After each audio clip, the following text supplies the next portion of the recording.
तो आज परमेश्वर ने मुझे ये अवसर दिया इस चर्च के द्वारा, उसके लिए मैं परमेश्वर को, यहाँ उपस्थित सभी भाइयों बहनों को मेरा नमस्कार। सबको सो एक स्मॉल प्रेयर करते हैं, फिर स्टार्ट करते हैं। ठीक, కృపగా తండ్రి, దయగల దేవా, పరిశుద్ధ పరలోకం తండ్రి, నైనా మీ ఘనమైన శ్రేష్టమైన నామంకి వందనాలు. ఇవ్వనైనా ఇంతవరకు పాటలు పాడి మిమ్మల్ని ఆరాధించి ఉన్నానైనా. ఏమైనా సరే మేము తెలిసిందిగా తప్పులు చేసి ఉంటే మీ చిత్తం అయితే మాకు క్షమించండి నాయన. ఇవ్వనైనా మీ వాక్యాన్ని వినడానికి మేము వెళ్తుండగా మీరు మాకు సహాయం చేయండి నాయన. ఇవ్వనైనా మీ వాక్యాన్ని ఇక్కడ బోధిస్తుండగా మీరు నాకు తగిన జ్ఞానం ఇచ్చి నడిపించండి నాయన. ఇవ్వనైనా ఈ వాక్యం మేము విని మా హృదయంలో భద్రపరిచి దాని ప్రకారంగా నడుచుకునే భాగ్యాన్ని మాకు ఇవ్వమని ఈ చిన్న ప్రార్థన మా ప్రభు యేసుక్రీస్తు పరిశుద్ధ నామములో అడిగి వేడుకుంటున్నాం మా తండ్రి, आमीन। सो अभी जैसे कि हमारे घर में जैसे कि मेरा बेटा पैदा हुआ, ठीक है, तो उसके लिए हमने क्या किया कि इज ही ग्रोइंग और नॉट, हम चेक करते हैं कि 1 महीने में कितना ग्रो कर रहा है, 2 महीने में कितना ग्रो कर रहा है, 3 महीने में कितना ग्रो कर रहा है। तो हमको जब बेटा हुआ तो हम थोड़ा डर से कहते कि he is not started talking, उसके दांत नहीं आ रहे हैं, ऐसा हमको डर था। तो हम क्या किए कि हमको क्या करना चाहिए, जो भोजन उसे देना है वो देना है, जो भी उसका केयरिंग करना है, जो भी उसका खिलाना है हमको खिलाना है। बट इसके बाद में हमारा एक्सपेक्टेशन क्या रहेगा कि ही शुड ग्रो। तो ये कौन सा ग्रो है? ग्रोथ है फिजिकल ग्रोथ, भौतिक ग्रोथ है। बट परमेश्वर हमसे क्या चाहते हैं, तो यहाँ पर हम कुछ वचन पढ़ेंगे। So Luke 12 chapter 47 and 48 verse. Luke 12 chapter 47 and 48 verse. तो मैं पढ़ रहा हूँ। अगर सो वह दास जो अपने स्वामी की इच्छा जानता था और तैयार ना रहा और ना उसकी इच्छा के अनुसार चला, बहुत मार खाएगा। परंतु जो नहीं जानकर मार खाने के योग्य काम करे वह थोड़ी मार खाएगा। इसलिए जिसे बहुत दिया गया है उससे बहुत मांगा जाएगा, और जिसे बहुत सौंपा गया है उससे बहुत लिया जाएगा। तो यहाँ पर ऐसा कि परमेश्वर ने हमको क्या दिया? Everything he has given. He has given his beloved son, अपने पुत्र को हमारे लिए दिया। उनका रक्त बहाया गया क्रूस पे, उनका देह दिया गया। तो वो जो त्याग, वो जो प्रेम परमेश्वर ने दिया है, और उसके अलावा क्या क्या दिया है हमको? एक उद्धार, that is salvation he has given. फिर हमें क्या दिया गया? परिशुद्ध आत्मा दिया गया कि देखो परिशुद्ध आत्मा आपको लीड करेगी। सो परमेश्वर ने हमें जो चाहिए था सब चीज दिया। So now what God is expecting, परमेश्वर क्या एक्सपेक्ट कर रहे हैं? कि हम स्पिरिचुअली ग्रो करें। तो हमारे ग्रोथ का डेफिनेशन क्या है? फिजिकल है। बट परमेश्वर कौन सा ग्रोथ देख रहे हैं? स्पिरिचुअल ग्रोथ देख रहे हैं। तो क्या हम अपने आप का एग्जामिन करते हैं कि स्पिरिचुअली मैं कितना ग्रो किया? और सपोज आपने 5-6 साल से आपने बैप्टिज्म लिया, तो उसके बाद में आपने कितना ग्रो किया, कितना परमेश्वर के वाक्य को आपने सीखा। तो ये सब मेरा भी है। जैसे कि मैं 10 साल 15 साल से जो भी है मेरा, मैंने बैप्टिज्म लिया, बट उसके बाद में मैंने कितना ग्रो किया, क्या मैं वैसा ही हूँ? तो इसमें परमेश्वर के कुछ वाक्य पढ़ के हम उसके अपना एग्जामिन करेंगे कि हम क्या ग्रो कर रहे हैं, क्या ग्रो नहीं कर रहे हैं। तो Hebrews 5th chapter 12 to 14th verse, तो कोई पढ़ लेगा तो वो अच्छा रहेगा। ನೀವು ಇಷ್ಟರೊಳಗೆ ಬೋಧಕರಾಗಿರಬೇಕಾಗಿದ್ದರೂ ಒಬ್ಬನು ನಿಮಗೆ ದೈವೋಕ್ತಿಗಳ ಮೂಲಪಾಠಗಳನ್ನು ತಿರುಗಿ ಕಲಿಸಿಕೊಡಬೇಕಾಗಿದೆ. ನೀವು ಹಾಲು ಕುಡಿಯತಕ್ಕವರೇ ಹೊರತು ಗಟ್ಟಿಯಾದ ಆಹಾರವನ್ನು ತಿನ್ನತಕ್ಕವರಲ್ಲ. ಹಾಲು ಬೇಕಾದವನು ಕೂಸಿದಂತಿದ್ದು ನೀತಿ ವಾಕ್ಯದಲ್ಲಿ ಅನುಭವವಿಲ್ಲದವರಾಗಿದ್ದಾರೆ. ಗಟ್ಟಿಯಾದ ಆಹಾರವು ಪ್ರಾಯಸ್ಥರಿಗೋಸ್ಕರ, ಅಂದರೆ ಜ್ಞಾನೇಂದ್ರಿಯಗಳನ್ನು ಸಾಧನೆಯಿಂದ ಶಿಕ್ಷಿಸಿಕೊಂಡು ಇದು ಒಳ್ಳೆಯದು ಅದು ಕೆಟ್ಟದ್ದು ಎಂಬ ಭೇದವನ್ನು ತಿಳಿದವರಿಗೋಸ್ಕರವಾಗಿದೆ। हाँ, तो यहाँ पर क्या है कि हमें अभी 10 साल हो गया, फॉर सपोज मुझे 10 साल या जितना भी साल हो गया है, मैंने परमेश्वर को जाना, परमेश्वर के वाक्य को सुना और उस उद्धार पे आया, मतलब साल्वेशन पे आया मैं। बट उसके बाद मैंने क्या क्या सीखा? व्हाट इज चर्च सीखा, व्हाट इज गॉड सीखा, व्हाट इज बैप्टिज्म सीखा, व्हाट इज लॉर्ड सपर सीखा, व्हाट इज गिविंग सीखा। But I am doing this? ये क्वेश्चन हमको करना चाहिए कि यहाँ पर क्या है कि उस हिब्रू में जब पॉल जी ने ये पत्रिका लिखा, तो वहां पर कुछ प्रॉब्लम्स थे कि जो लोग बहुत सीनियर भी थे वो लोग किस पोजीशन में रहना चाहिए? वो लोग टीचिंग के पोजीशन में रहना चाहिए। बट उनको फिर से एक बेसिक जो लेसन्स होते हैं उसको सिखाना पड़ रहा है। लाइक बच्चों के लिए बोले तो ABCD ये है। तो अभी बच्चे अभी क्या लिखना चाहिए, एप्पल लिखना चाहिए, एरोप्लेन लिखना चाहिए, ये सारी चीजों को लिखना चाहिए आफ्टर सम टाइम। फिर से उनको ABCD नहीं आया बोले तो सो दे आर नॉट ग्रोइंग। सो वो ग्रो क्यों नहीं कर रहे हैं? तो एक्चुअली हम लोग का क्या है, प्रॉब्लम क्या है हम लोग का, कि हम स्पिरिचुअल ग्रोथ को और फिजिकल ग्रोथ को दोनों सेम समझते हैं, but physical growth and spiritual growth both are not same. तो हम क्या सोचते हैं कि जैसे कि लेट्स से सपोज 2016 में मेरे को जॉब लगा, तो I started let's say suppose 1000 से मैंने स्टार्ट किया, तो मैं ग्रोथ को कैसे दिखूंगा, अगले साल 2000 होना चाहिए, फिर ग्रोथ को कैसे देखूंगा, 3000 होना चाहिए। तो मैं फिजिकल ग्रोथ देख रहा हूँ, ठीक है। अगर मेरे को उस कंपनी में 1000 मिल रहा है 5-6 साल तक, तो will I be stay there? No, right. मुझे नेक्स्ट कंपनी में स्विच करना पड़ेगा क्योंकि मुझे वहां ग्रोथ नहीं है। तो हम कौन सा ग्रोथ देख रहे हैं? Physical growth. But what about the spiritual growth, हम उसके बारे में क्या कर रहे हैं? तो यहां पर हम क्या सोचते हैं और परमेश्वर क्या सोचते हैं? तो एक वाक्य पढ़ेंगे। सो ल्यूक 12 चैप्टर में आके 15th वर्स, तो यहां पर मैं जस्ट एक ब्रीफ कर रहा हूं, तो उसके बाद में 15th वर्स पढ़ेंगे। तो यहां पर यह है कि लेट्स से सपोज 2 भाई हैं, उनका कुछ प्रॉपर्टी के बारे में कुछ झगड़ा हो रहा है, तो वो परमेश्वर के पास आके इसका मिलाप कर दीजिए, इसका सुलह करा दीजिए करके वो परमेश्वर के पास आकर बोलते हैं। तो परमेश्वर वहां पर 15th वचन अभी कोई पढ़ेगा? ನಿಮ್ಮನ್ನು ಕಾಪಾಡಿಕೊಳ್ಳಿರಿ, ಒಬ್ಬನಿಗೆ ಎಷ್ಟು ಆಸ್ತಿ ಇದ್ದರೂ ಅದು ಅವನಿಗೆ ಜೀವಧಾರವಾಗುವುದಿಲ್ಲ ಎಂದು ಹೇಳಿ ಸ್ವಾಮಿ। तो वहां पर जो पर्सन है वो प्रॉपर्टी में उसका अभिवृद्धि देख रहा है, मतलब इंप्रूवमेंट वो वहां पर देख रहा है, but is it the improvement? No. तो परमेश्वर वहां क्या बोल रहे हैं कि आपको कितना भी प्रॉपर्टी रहे, but the life which you are going to get is not depend on the property which you are having here. तो यहां पर वो नहीं है। तो हम कुछ और चीजें देखते हैं, जैसे कि उसी अध्याय में 12वें अध्याय में ल्यूक 12 चैप्टर में 16 से 21 वर्ड्स में अगर देखेंगे, तो जो एक और आदमी है जो कि अपना फिजिकल ग्रोथ के बारे में ही देख रहा है। फिर वहां पर तो वहां क्या हुआ, जैसे कि हमने कुछ वीक पहले बात की थी इसके बारे में, तो उसने उस टाइम खेती किया, तो बहुत अच्छा फसल आया तो उसको रखने का भी जगह नहीं था। तो उसने बोला कि लेट्स एंजॉय, इसको छुपाते हैं, एंजॉय करते हैं, इसको स्टोर करके रखते हैं, फ्यूचर में हमको काम आएगा। बट परमेश्वर क्या बोल रहे हैं कि एक बार 21 वर्ष पढ़ते हैं, ऐसा ही वह मनुष्य भी है जो अपने लिए धन बटोरता है, परंतु परमेश्वर की दृष्टि में धनी नहीं है। यहां पर हम कितना भी धन कमा लें, बट परमेश्वर की दृष्टि में धनी नहीं है। तो परमेश्वर की दृष्टि में धनी कब बनेंगे? जब हम स्पिरिचुअल ग्रो करें। तो कुछ वचन हम पढ़ेंगे, जैसे कि आप सभी को पता है कि जब परमेश्वर ने मनुष्य को लीड करना चालू किया था, तो द पैटर्नल एज में, एंसेस्टर एज में डायरेक्टली वो बात करते थे। आदम से आप देखोगे तो डायरेक्टली बात करते थे। देन उसके बाद में क्या है? जजेस। फिर क्या है? मना किया इजराइल ने कि वी डोंट वांट जजेस, हमको क्या चाहिए? किंग्स चाहिए बोल के। तो यहां पर हन्ना करके एक लेडी थी, उनको बच्चे नहीं हो रहे थे, तो that time she prayed and God blessed her. तो उनको क्या, कौन हुआ? सैमुएल हुआ। सैमुएल के होने के बाद में सैमुएल को कहाँ छोड़ा उन्होंने? मतलब जैसे दूध त्याग दिया उन्होंने, तो उन्हें कहाँ छोड़ा गया? टेम्पल में, कि you bring here for the God, live for the God. तो उस टाइम में जो न्यायाधिपति थे वो कौन थे वहां पर? एली, ठीक है। तो Eli is a high priest at that point of time, and वो वहां पर न्यायाधिपति थे। तो वहां पर एक प्रॉब्लम हुआ था कि एली तो बहुत अच्छे थे, मतलब जो भी सब कर रहे थे according to the word of God कर रहे थे, बट उनके बच्चे कैसे थे? They are not good.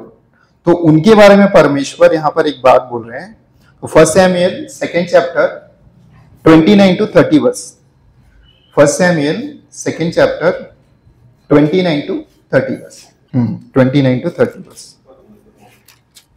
ನನ್ನ ಪ್ರಜೆಗಳಾದ ಇಸ್ರಾಯೇಲರು ನನ್ನ ಆಜ್ಞಾನುಸಾರವಾಗಿ ಮಂದಿರಕ್ಕೆ ತರುವ ಯಜ್ಞ ನೈವೇದ್ಯಗಳ ಘನತೆಯನ್ನು ನೀವು ಭಂಗಪಡಿಸಿ ಅವುಗಳ ಶ್ರೇಷ್ಠ ಭಾಗಗಳಿಂದ ನಿಮ್ಮನ್ನು ಒಪ್ಪಿಸಿಕೊಳ್ಳುವುದೇಕೆ?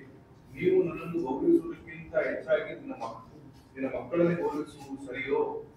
ನಿನ್ನ ಗೋತ್ರದವರು, ಸಂತಾನದವರು ನಿರಂತರವೂ ನನ್ನ ಸನ್ನಿಧಿಯಲ್ಲಿ ಸೇವೆ ಮಾಡಬಹುದು ಎಂದು ಆಜ್ಞಾಪಿಸಿದ ಇಸ್ರಾಯೇಲ್ ದೇವರ ಯೆಹೋವನೆಂಬ ನಾನು ಈಗ ತಿಳಿಸುವುದೇನೆಂದರೆ ಅದು ನನಗೆ ದೂರವಾಗಿರಲಿ. ನನ್ನನ್ನು ಸನ್ಮಾನಿಸುವವರನ್ನು ಸನ್ಮಾನಿಸುವೆನು, ನನ್ನನ್ನು ತಿರಸ್ಕರಿಸುವವರನ್ನು ತಿರಸ್ಕಾರ ಮಾಡುವುದು. तो यहाँ पर क्या है, आप अगर मेरा सम्मान करोगे तो मैं आपका सम्मान करूंगा। तो यहाँ पर हमको एक चीज समझना चाहिए कि हम स्पिरिचुअली ग्रो क्यों नहीं कर रहे, क्योंकि हम स्पिरिचुअल को अपना फिजिकल लाइफ में देख रहे हैं। और यहाँ पर एली के पुत्र ने जो किया उसके बाद में परमेश्वर का पहला प्लान क्या था कि उनके जो भी नेक्स्ट जनरेशन टू जनरेशन है वो भी ब्लेस्ड रहे, बट यहाँ पर उनकी गलती की वजह से परमेश्वर ने वहां पर उनको स्टॉप किया। तो वहां पर उन्होंने बोला तुम मेरा सम्मान करोगे मैं आपका सम्मान करूंगा। तो इसी बीच में हमारे जैसे कि सैमुअल है, तो सैमुअल भी वहां पर मतलब यहाँ कि सैमुअल के पुत्र भी कैसे थे, सैमुअल के समान नहीं थे। सो उनके वृद्धावस्था में जब he become old, Samuel when become old, तो उस टाइम में क्या था, अभी जैसे कि हमने बात किया कि God was leading the Israel by the जजेस। तो यहां पर जब सैमुअल वृद्ध हुए तो 8 चैप्टर में आ जाइए, फर्स्ट सैमुअल 8 चैप्टर में। तो इजराइल ने एक मांग की। इजराइल ने क्या मांगा, एक बार वो पढ़िएगा कोई 5th to 7th वर्स। ನೀನಂತೂ ಮುದುಕನಾಗಿ ನಿನ್ನ ಮಕ್ಕಳು ನಿನ್ನ ಮಾರ್ಗದಲ್ಲಿ ನಡೆಯುವುದಿಲ್ಲ, ಆದದರಿಂದ ಬೇರೆ ಎಲ್ಲಾ ಜನಾಂಗಗಳಿಗಿರುವಂತೆ ನಮಗೂ ಒಬ್ಬ ಅರಸನನ್ನು ನೇಮಿಸು, ಅವನೇ ನಮ್ಮ ನ್ಯಾಯಸ್ಥಾಪಕನಾಗಿರಲಿ ಅಂದರು. ನ್ಯಾಯಸ್ಥಾಪಕನಿಗೋಸ್ಕರ ನಮಗೊಬ್ಬ ಅರಸನನ್ನು ನೇಮಿಸಿಕೊಡು ಎಂಬ ಮಾತಿಗೆ ಸಮುವೇಲನು ದುಃಖಪಟ್ಟು ಯೆಹೋವನನ್ನು ಪ್ರಾರ್ಥಿಸಲು। हाँ, तो यहाँ पर क्या हुआ, अभी इजराइल को परमेश्वर लीड कर रहे हैं according to the word of God. There मतलब गॉड उनको लीड कर रहे हैं प्रॉपरली कि ऐसा चलोगे you will be very safe. But यहाँ पर ये क्या बोल रहे हैं कि नहीं नहीं हमको ऐसा नहीं चाहिए, जैसा कि पूरे संसार में हो रहा है, जैसा कि पूरे धरती पे हो रहा है कि सबके देश में अलग अलग राजा उनको लीड कर रहे हैं, तो हमको भी वो लीड एक राजा चाहिए बोला। तो यहाँ पर उन्होंने क्या मांगा, परमेश्वर के विरुद्ध एक किंग मांगा। ठीक है, तो यहाँ पर परमेश्वर उनसे बोलते हैं, नेक्स्ट कोई पढ़िए। ಆತನು ಅವನಿಗೆ ಜನರು ಹೇಳಿದಂತೆಯೇ ಮಾಡು, ಅವರು ನಿನ್ನನ್ನಲ್ಲ ನನ್ನನ್ನು ತಿರಸ್ಕರಿಸಿದ್ದಾರೆ, ನನ್ನ ಆಳಿಗೆ ಬೇಡವನ್ನುತ್ತಾರೆ, ನಾನು ಅವರನ್ನು ಐಗುಪ್ತದಿಂದ ಬಿಡಿಸಿದ್ದರಿಂದ। हाँ, तो यहाँ पर क्या है कि परमेश्वर ने सैमुअल के पास में आके क्या बोला कि वो तुम्हारा तिरस्कार नहीं कर रहे हैं। किसका तिरस्कार कर रहे हैं, मेरा तिरस्कार कर रहे हैं। मतलब परमेश्वर ने बोला कि वो मेरा तिरस्कार कर रहे हैं, तुम दुखी मत होना। तो परमेश्वर ने यहाँ पर क्या बोला कि उन्हें जो चाहिए, अगर आप अगला पढ़ेंगे तो उन्हें जो चाहिए 5th 6th 7th, ನನ್ನನ್ನು ಪ್ರಾರ್ಥಿಸಲು ಆತನವರಿಗೆ ಜನರು ಹೇಳದಂತೆಯೇ ಮಾಡು, ಅವರು ನನ್ನಲ್ಲ, ಅವರು ನಿನ್ನನ್ನಲ್ಲ, ನನ್ನನ್ನು ತಿರಸ್ಕರಿಸಿದ್ದಾರೆ, ನನ್ನ ಆಳ್ವಿಕೆಗೆ ಬೇಡಬಿಡುತ್ತಾರೆ। 7th वर्स पढ़िए। ओके, हाँ, सो 7th वर्स में क्या है कि जो उन्हें चाहिए उन्हें दीजिए बोला, but there is a conditions, कि there is a lot of conditions God की। क्योंकि देखो अभी परमेश्वर के अनुसार हम चल रहे हैं, there is no condition. Starting में परमेश्वर ने क्या बोला एडम को कि you live into the garden of Eden, सब चीज तुमको है, बट एक कंडीशन है। ठीक है, यहाँ पर बोला कि मैं तुम्हें जो मांग रहे हो वो तुम्हें दूंगा, but there is one condition. तो आप अगर 11th वर्स से पूरा 18th वर्स तक पढ़ेंगे ना तो आपको समझ आएगा। तो कुछ कुछ वर्स पढ़ते हैं हम लोग, 11 12 ऐसा कुछ कोई पढ़े तो अच्छा। ಅವರಿಗೆ ಅರಸನ ಅಧಿಕಾರವೆಷ್ಟೆಂದು ಕೇಳಿರಿ, ಅವನು ನಿಮ್ಮ ಮಕ್ಕಳನ್ನು ತೆಗೆದುಕೊಂಡು ತನ್ನ ಸಾರಥಿಗಳನ್ನಾಗಿಯೂ ರಾಹುತರನ್ನಾಗಿಯೂ ಮಾಡಿಕೊಳ್ಳುವನು, ಅವರು ಅವನ ರಥಗಳ ಮುಂದೆ ಓಡುವವರಾಗಬೇಕು, ಕೆಲವರನ್ನು ಸಹಸ್ರಾಧಿಪತಿಗಳನ್ನಾಗಿಯೂ ಕೆಲವರನ್ನು ಪಂಚದಶಾಧಿಪತಿಗಳನ್ನಾಗಿಯೂ ನೇಮಿಸುವನು। हाँ, सो यहाँ पर परमेश्वर ने बोला कि जो तुम्हें चाहिए मैं तुम्हें दूंगा, बट परमेश्वर ने कंडीशन ये डाला कि देखो आपके बच्चे जो हैं, आपके जो पुत्र हैं, son, so they will be the servant of your the king, they will work under the king, and तुम्हारा 10th पार्ट तुम्हें किंग को देना पड़ेगा। देन उनका जो खेत है उनमें मतलब जो farming and everything that have to be done by you, and तुम्हारे लेडीज जो तुम्हारे बेटियां होंगी they have to work into their kitchens. तो ये सारे कंडीशंस के बाद में मतलब सब चीज सुन रहे हैं वहां पर इजराइल ने, जो भी उनको सब चीज मिला, सब देखते देखते आए, पूरा जो मोशेस से सब चीज मिला वो सब चीज उन्होंने अनुभव किया, एवरीथिंग इज फाइन। बट यहाँ पर क्या बोला, मुझे परमेश्वर नहीं चाहिए, हमको राजा चाहिए। तो परमेश्वर ने बोला कि मैं दूंगा, एवरीथिंग दूंगा, बट यहाँ पर कंडीशंस है। एंड लास्ट में उन्होंने ये बोला, 18वां वचन अगर पढ़ेंगे तो 19वां वचन, ಆಗ ನೀವು ಆರಿಸಿಕೊಂಡ ಅರಸನ ದೆಸೆಯಿಂದ सॉरी 18th वर्स सॉरी।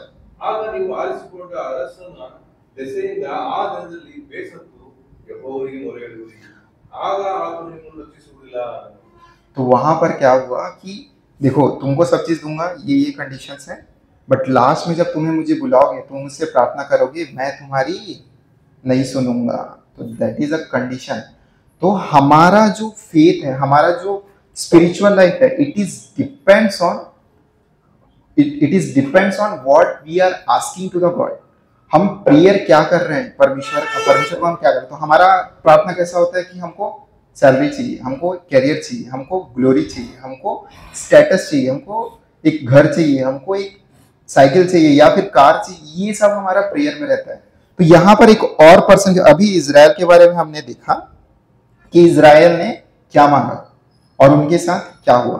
तो वहां पर परमेश्वर से कनेक्शन खत्म हुआ, क्योंकि परमेश्वर ने ये बोला कि मैं सब चीज तो दूंगा, बट तुमसे मतलब मैं तुमसे मतलब तुम जब लास्ट में मेरी दुहाई करोगे, जब मेरे मुझसे प्रार्थना करोगे, तो मैं नहीं सुनूंगा, ये उन्होंने बोला। तो यहाँ पर एक और पर्सन है, जब परमेश्वर ने उन्हें मांगने के लिए कहा तो उन्होंने क्या किया, हम देखते हैं। तो Solomon, first kings 3rd chapter 7 to 9 verse.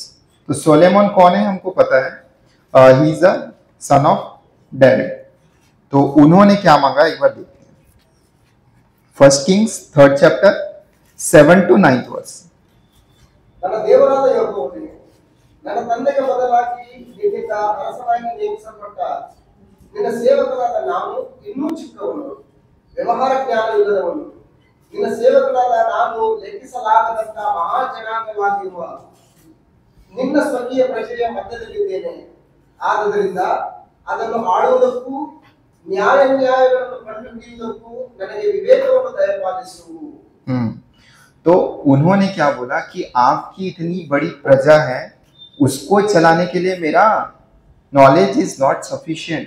तो उन्होंने क्या बोला कि परमेश्वर को, मुझे आपकी प्रजा को, प्रजा का पालन करने के लिए, प्रजा को लीड करने के लिए मुझे ज्ञान की जरूरत है, बोला परमेश्वर को। और कुछ नहीं मांगा उन्होंने बोला कि आई वॉन्ट नॉलेज, बस एक नॉलेज मांगा उन्होंने। तो परमेश्वर क्या हुए, बहुत प्रसन्न हुए कि तुमने नॉलेज मांगा है। तो वहां पर अभी देखो, इजराइल ने क्या मांगा, हमें किंग चाहिए, गॉड नहीं चाहिए, ये बोला। तो उन्होंने दिया, वो भी दिया। और यहाँ पर सोलोमन ने क्या मांगा, मुझे नॉलेज चाहिए and I don't want anything else. तो परमेश्वर ने यहाँ पर क्या दिया, हम उसी अध्याय के 11 से 13th वर्ष में एक बार देखते हैं। 11 से 13th वर्ष। ಆತನು ಅವನಿಗೆ, ನೀನು ನಿನಗೋಸ್ಕರ ದೀರ್ಘಾಯುಷ್ಯವನ್ನಾಗಲಿ ಐಶ್ವರ್ಯವನ್ನಾಗಲಿ ವೈರಿಗಳ ಪ್ರಾಣವನ್ನಾಗಲಿ ಕೇಳಿಕೊಳ್ಳದೆ ನ್ಯಾಯ ನಿರ್ಣಯಿಸುವುದಕ್ಕೋಸ್ಕರ ವಿವೇಕವನ್ನು ಬೇಡಿಕೊಂಡದರಿಂದ ನಿನ್ನ ವಿನಯವನ್ನು ನೆರವೇರಿಸಿದ್ದೇನೆ। ನೋಡು, ನಿನಗೆ ಜ್ಞಾನವನ್ನು ವಿವೇಕವನ್ನು ಅನುಗ್ರಹಿಸಿದ್ದೇನೆ, ನಿನ್ನಂತ ಜ್ಞಾನಿ ಮುಂಚೆ ಇರಲಿಲ್ಲ, ಮುಂದೆಯೂ ಇರುವುದಿಲ್ಲ। ಇದಲ್ಲದೆ ನೀನು ಕೇಳದಂತದನ್ನು ನಿನಗೆ ಅನುಗ್ರಹಿಸಿದ್ದೇನೆ, ನಿನ್ನ ಜೀವಮಾನದಲ್ಲೆಲ್ಲ ಐಶ್ವರ್ಯದಲ್ಲಿಯೂ ಘನತೆಯಲ್ಲಿಯೂ ನಿನಗೆ ಸಮಾನವಾದ ಇನ್ನೊಬ್ಬರು ಇರುವುದಿಲ್ಲ। तो यहाँ पर सोलोमन ने क्या मांगा, नॉलेज मांगा। तो परमेश्वर क्या हुए, बहुत प्रसन्न हुए, उन्होंने और कुछ नहीं मांगा। तो परमेश्वर ने उन्हें एक सर्टिफिकेशन दिया है, ही सर्टिफाइड टू द सोलोमन कि तुम्हारे से पहले ना कोई आया था तुम्हारे जैसा, तुम्हारे से पहले ना कोई आया था तुम्हारे जैसा, ना तुम्हारे बाद कोई यहाँ पर आएगा। तो ये यहाँ पर उन्होंने सर्टिफाइड किया कि, और अगर हम देखेंगे पूरा हिस्ट्री निकाल के भी, तो सोलोमन से पहले इतना नॉलेज वाला पर्सन कोई नहीं आया था, ऐसा पावरफुल किंग कोई नहीं आया था, ऐसा वैभवशाली कोई किंग भी नहीं आया था। मतलब God blessed him in all the ways. जैसे कि he got all the glory, he got all the money, he get everything, but what he asked, he asked knowledge। तो वहां पर परमेश्वर ये बोल रहे हैं कि तुमको मैं हर चीज दूंगा, but you have to live according to my words, not in your way. तो वहां पर परमेश्वर ने सोलोमन को बहुत ही क्या बोलते हैं उसको, ही बहुत ही ऊंचाइयों पर लेके गया उन्होंने सोलोमन को। तो उन्होंने ये भी सर्टिफाइड किया कि मैं एक वचन पढ़ता हूं मैं यहाँ पर। हाँ, मैं तेरे वचन के अनुसार करता हूँ, तुझे बुद्धि और विवेक से भरा मन देता हूँ, यहाँ तक कि तेरे समान ना तो तुझसे पहले कोई कभी हुआ और ना बाद में कोई कभी होगा। तो nobody came like him before and बाद में भी कोई शायद ही नहीं आएगा, फ्यूचर में भी कोई नहीं आएगा। तो परमेश्वर ने सर्टिफाइड किया है, कोई और हम लोग का ह्यूमन बीइंग ने सर्टिफाइड नहीं किया इसको, तो परमेश्वर ने सर्टिफाइड किया है। तो अभी हमने देखा कि इज़राइल ने क्या मांगा एंड दे डिडंट ग्रो, ठीक है। और हम अपना ग्रोथ किस में देख रहे हैं? फिजिकल थिंग्स में देख रहे हैं, ना कि स्पिरिचुअल थिंग्स में देख रहे हैं। तो अभी हमारा ग्रोथ क्यों नहीं हो पा रहा है? तो आज जैसे कि ब्रदर ने पढ़ा ल्यूक्स 12 चैप्टर में, हम लोग बहुत वरी करते हैं, बहुत ही चिंता करते हैं कि ऐसा क्या होगा, वहाँ क्या होगा, ऐसा आज क्या खाएंगे, क्या पिएंगे, इसका चिंता बहुत ज़्यादा होता है। इस वजह से we are not able to grow. घर पे जाके आप अपना 12 चैप्टर में 22 वर्ष से 55 वर्ष तक के एक बार घर पे आप पढ़ लीजिएगा। हम कुछ वर्ष यहाँ पर 22 से 29 कुछ पढ़ते हैं। तो यहाँ पर चिंता जो है आत्मिक वृद्धि को मार देता है। तो चिंता है, the worries is killing our the growth, the spiritual growth को वहां पर वो मार देता है। तो एक बार 22 वर्ष से मैं पढ़ रहा हूँ, एक्चुअली आप लोगों ने ऑलरेडी ब्रदर ने पढ़ा है, तो आप लोग को याद होगा। तो फिर उसने अपने चेलों से कहा, इसलिए मैं तुमसे कहता हूँ अपने प्राण की चिंता ना करो कि हम क्या खाएंगे, ना अपने शरीर की चिंता करो कि क्या पहनेंगे, क्योंकि भोजन से प्राण और वस्त्र से शरीर बढ़कर है। कौवों पर ध्यान दो, वे ना बोते हैं, ना काटते हैं, ना भंडार और ना खत्ता होता है, तो भी परमेश्वर उन्हें पालता है। तुम्हारा मूल्य पक्षियों से कहीं अधिक है। तो हमारा जो वरीज है, एवरीथिंग किसमें है? फिजिकल थिंग्स में। Everything in physical things. हम स्पिरिचुअल ना सोचते हैं ना करते हैं, आई थिंक, मुझे नहीं पता। तो वहां पर क्या है कि अभी भी यहाँ से जाने के बाद में हम क्या करेंगे? खाएंगे, राइट? क्या खाएंगे इसका भी हमको पता है। तो we are completely into the physical world. तो स्पिरिचुअल लाइफ से बहुत दूर है हम लोग। यहाँ से जाएंगे, वहाँ खाएंगे, सोएंगे, फिर शाम को उठेंगे, फिर खाएंगे वही है लाइफ में, और कुछ हम लोग को पता नहीं है।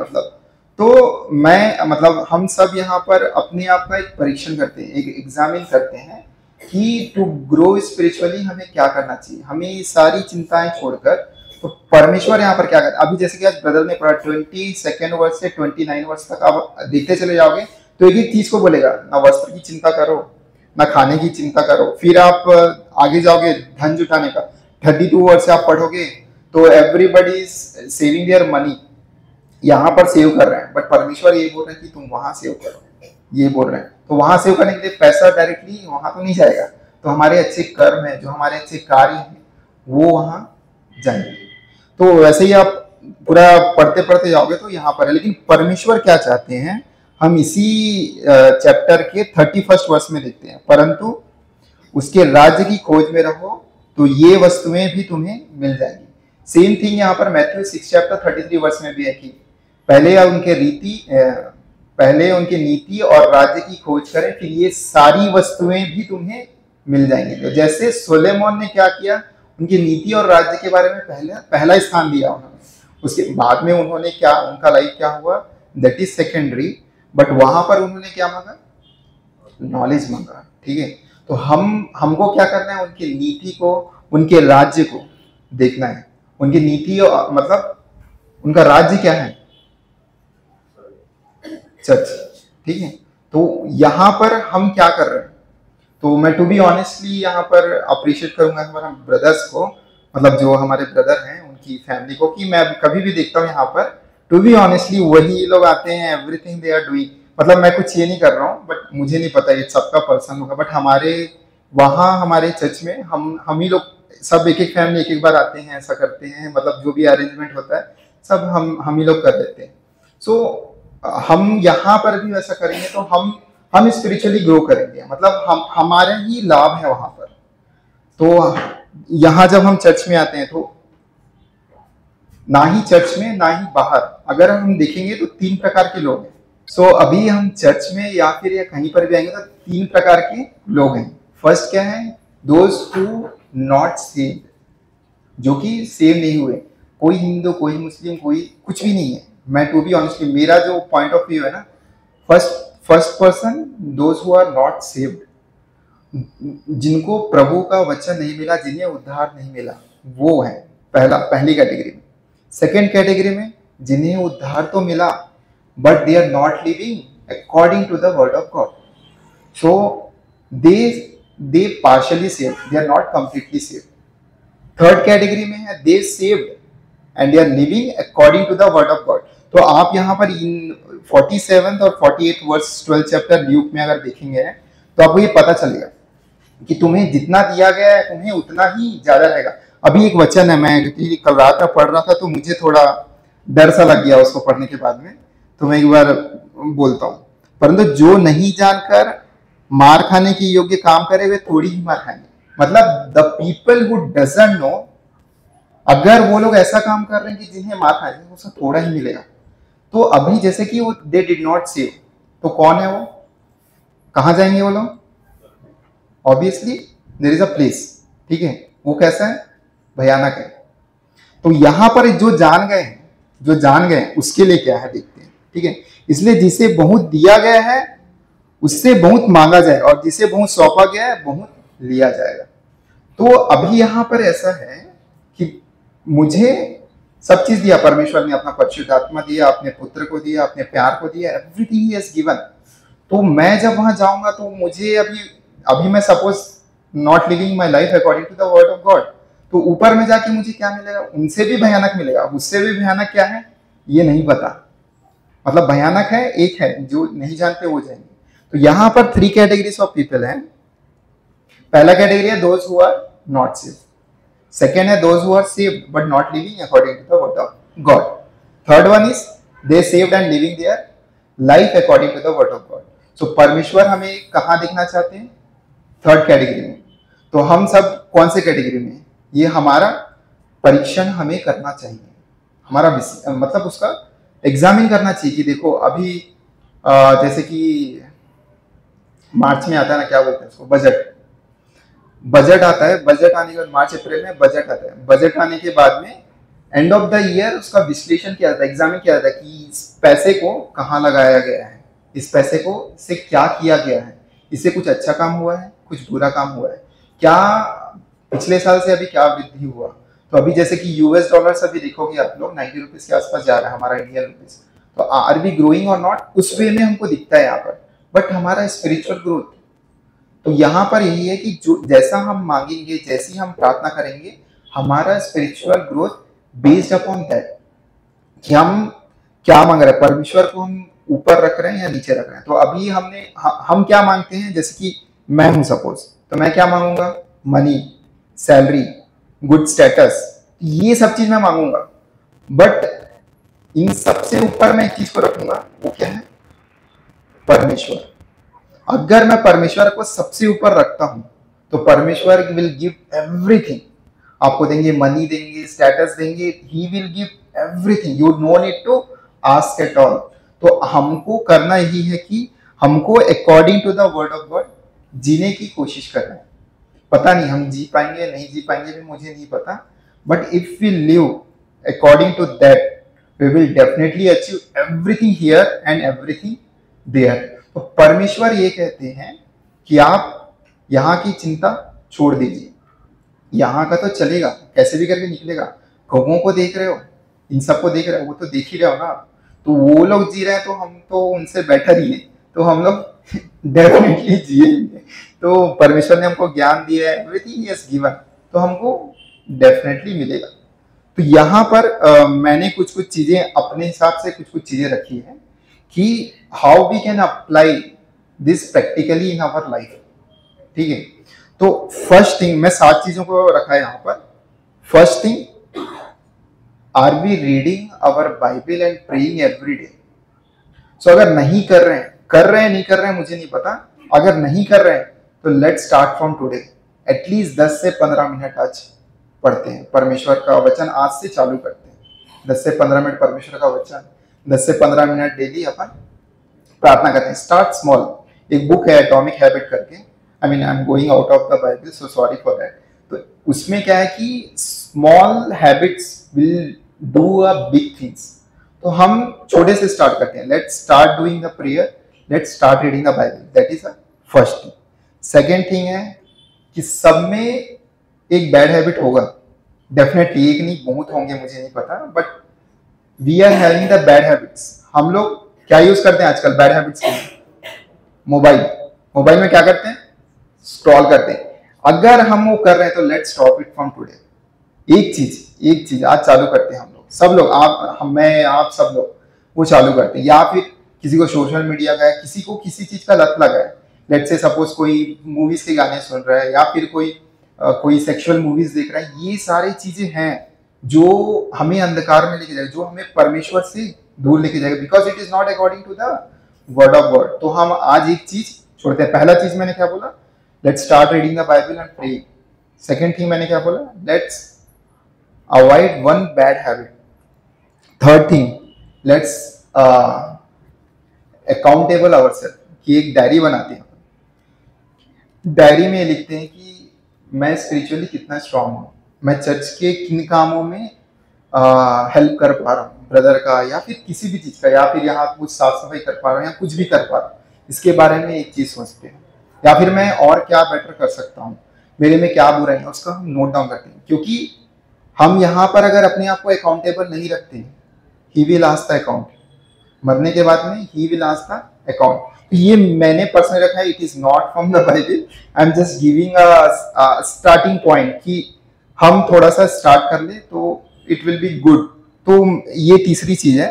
चौथी चीज है कि हम जब चर्च में आते हैं तो ऐसा नहीं है ना कि एक परंपरा है कि जाएंगे, बैठेंगे, वो ब्रदर सामने आएंगे, बात करेंगे, वंदना बोलेंगे, फिर क्या बोलते हैं, गाना गाएंगे, फिर कुछ मैसेज होगा आधे घंटे का, सुनेंगे, चलेंगे। ऐसा नहीं होना चाहिए। हमको इस उद्देश्य से आना है, जब हम यहाँ आएंगे तो परमेश्वर आज ब्रदर के थ्रू हमसे क्या बात करने वाला है, मेरे में क्या ऐसी कमियां हैं जो मैं यहाँ आके अपने आप को बदल सकूं, चेंज करने का कोशिश कर सकूं। तो उस वर्ड से हमको अपने आप में चेंजेस आना है। कि देखो यहाँ लेट्स से सपोज आज मैं बात कर रहा हूँ, बट मैंने कुछ चीजें यहाँ पर जो बोली होगी शायद मैं प्रिपेयर भी नहीं किया होगा। तो few things it's coming from the subconscious mind, तो I think it is leading from the God, ऐसा मैं मानता हूँ। तो जो भी the person who is talking in front of in this dais, तो आई फील कि it is from the God. तो हमको उस उद्देश्य से आना कि ना कि यहाँ पर आए फिजिकली ऐसा घूमे चले गए, ऐसा नहीं आना है। हर दिन हमको कुछ सीखना है। और देखो हम लोग 365 डेज में कितना टाइम दे रहे हैं? 52 वीक्स। 52 वीक्स में कितना टाइम दे रहा है? 2 आवर्स, मतलब 104 आवर्स। बीच में कौन पढ़ रहा है कौन नहीं पढ़ रहा है ये सबका पर्सनल है, ठीक है। जो हमें यहाँ विजिबल है वही मैं बोल रहा हूँ। लेट्स से अगर लास्ट वीक आई थिंक, मुझे पता नहीं कि अपना प्रेयर हुआ कि नहीं हुआ, पता नहीं, वेडनेसडे को, तो वहां अगर कोई अटेंड कर रहा है तो दैट इज 1 आवर आप एक्स्ट्रा कर सकते हो। फिर वो कितना दिन है? फिर वो 52 डेज। तो hardly we are spending for the God 150 hours in a year. हमारे पास कितना टाइम है? टाइम ही टाइम है। फिर भी हम लोग क्या बोलते हैं कि मेरे पास टाइम ही नहीं है, मैं भी हूं उसमें। तो ऐसा हमारा माइंडसेट है। तो फिर यहाँ पर परमेश्वर जो बोल रहे हैं, ठीक है, मतलब 5th वन, परमेश्वर जो बोल रहे हैं, we have to obey it immediately implementation. If it is good we have to obey it. नहीं, परमेश्वर बोल रहे हैं तो definitely it will be good. तो परमेश्वर जो बोल रहे हैं we have to obey it immediately, उसमें कोई भी डिले होना नहीं चाहिए।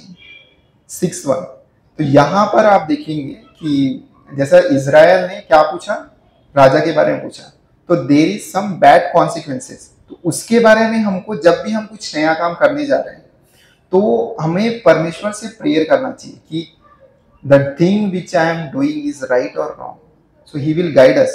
अगर कुछ एक हम डिसीजन लेने जा रहे हैं ना, तो just wait for that 5 to 6 days कि तब okay we will come in to the right way. देखो कभी कुछ गलती करोगे ना, तो हमारा सबकॉन्शियस माइंड ना हमको बोलेगा भाई तू गलत कर रहा है, एक बार देख ले। तो that subconscious mind is the holy spirit.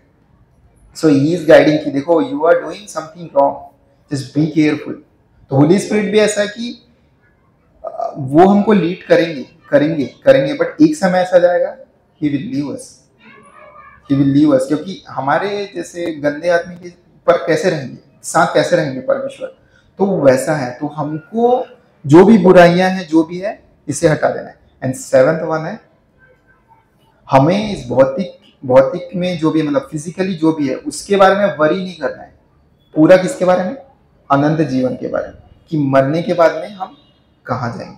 तो पूरी 7 चीजें हैं। पहला है pray and read the Bible, second is the avoid your bad habit, third one is the spiritual diary maintain, and fourth one is the come church to learn something, fifth is obey immediately, sixth is before taking any decisions ask the permission of God, and seventh one is always think about the above, not this physical thing. So finally मैं conclude कर रहा हूँ कि Israel ने क्या मांगा?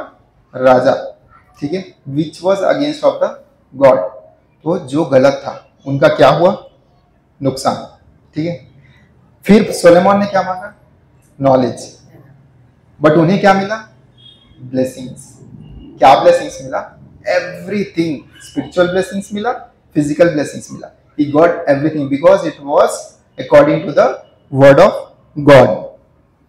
सो परमेश्वर यहाँ पर क्या कह रहे हैं? अगर 12 चैप्टर ल्यूक 31 वर्स में हम देखें तो पहले परमेश्वर की नीति और राज्य के बारे में ढूंढो, ताकि ये सारी वस्तुएं जो हम यहाँ ढूंढ रहे हैं वो हमें मिलेंगे। तो आज हम एक निर्णय लेते हैं कि हम आज से परमेश्वर के बारे में पहला स्थान परमेश्वर को देंगे, एंड हमारा जो स्पिरिचुअल ग्रोथ है उसका एग्जामिन करेंगे every day. It is not a one day work, कि हम ऐसा नहीं कि आज हम कर लिए कुछ भी एग्जामिन कर लिए एंड वी विल ग्रो, ऐसा कुछ भी नहीं। इवन बेबी का भी जो है टाइम लगता है, yearly it's a very long time process. तो हमको एवरीडे एनालिसिस करना है, इसलिए just maintain a diary, write down everything. आज क्या सीखे, या फिर नेक्स्ट वीक क्या सीखने वाले हैं, या फिर पिछले वीक में हमने क्या सीखा है, तो ये सब अगर मेंटेन करें तो वी विल रिमेंबर। अभी यहाँ पर हम जो ब्रदर हमको सिखा रहे हैं, अगर हम नोट डाउन करें और घर में जाके फिर से देखें, so we will learn a lot of new points which we did not learn here, क्योंकि यहाँ पर एवरीथिंग हमको दिमाग में नहीं आएगा। लेकिन जो ब्रदर बता रहे हैं हम नोट डाउन करें और घर में जाके एवरीथिंग हम पढ़े ना, तो बहुत अच्छा। सो मैं सबको एनकरेज कर रहा हूँ, just let's live according to the word of God and think about the spiritual growth, examine yourself. So my lessons name is today that examine our spiritual growth. So physical growth का तो किसी को बोलने की जरूरत नहीं है, everyone will do that, but spiritual growth को करो। And our spiritual growth is completely based upon what we are praying, what we are asking, what is our thinking. So just think about before asking, and अगर कुछ भी गलत है तो let's correct it together. So एक दूसरे को support करते हैं, and thank you so much for giving me this opportunity.